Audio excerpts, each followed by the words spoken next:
A certain amount of doing nothing and stopping rushing around would cool everything.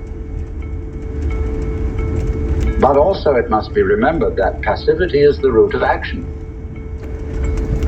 Where do you suppose you're going to get energy from? Just by being energetic? No, you can't get energy that way. That is exhausting yourself. To have energy, you must sleep, but also much more important than sleep is passivity of mind, mental silence.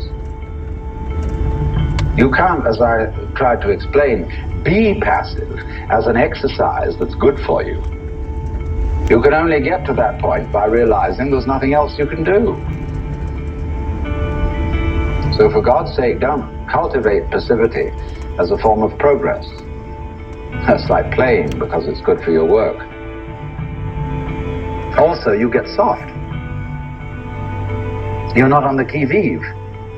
You develop flabby muscles because you never get involved in a fight. So, what the Taoist tries to develop is a sensibility to the situation.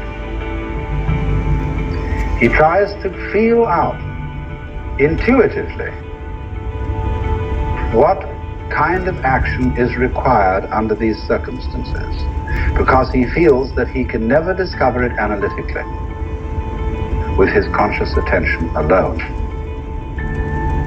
Well, now, to talk in modern Western terms about how this is done, we must realize, of course, that we are equipped inside our heads with an absolutely fantastic thing called the brain.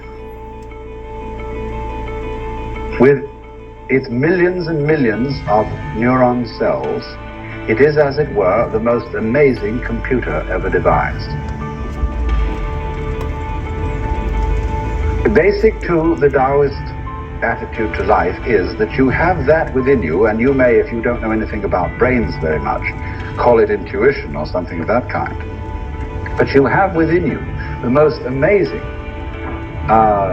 logical analyzer that exists in the known world. And the point is to get it to work for you. And instead of trying with conscious attention alone, which can only think of about 3 things at a time without using a pencil, that is to say, keep 3 variables in mind at once. Very few people can do 4 without using a pencil. You can do 4 if you're a trained musician, where you're playing 4 different lines of a fugue, say. You're keeping 4 variables in mind at once. With an organist, you can go from 4 to 6 because you've got your 2 feet, and they're playing too. But that requires a high amount of training to be able, with conscious attention, to keep these many variables in mind. But the world around us has infinitely many variables going in it. And you can reason out something with your conscious verbal thinking. Say you want to make a contract in business, and you figure out how to make it, whether it will be a good contract, whether it will work, etc., etc. And you think of all these things and write them down, and you make the contract, and you think that's fine. But one of the variables that you couldn't possibly include in the contract was that your partner would slip on a banana skin and break his neck.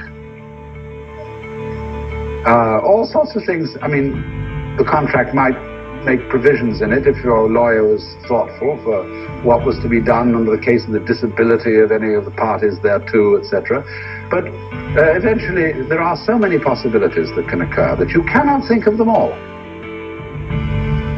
So then the question arises, is it within the power of the human brain to comprehend, because of its immense complexity, in a kind of un- or subconscious way, what the surface consciousness can never grasp? And the Taoist would say certainly it can. That you've got to learn to use your brain by allowing it to go to work on your problems without interfering with it. And then it will deliver you a decision. And this is why when you get to the real study of Taoist and Zen Buddhist practice, you get to the point where you learn to act without making decisions. Or rather, to use a more exact word, without choosing. Krishnamurti talks a great deal about being choicelessly aware. And he says freedom is precisely the state of not having to choose.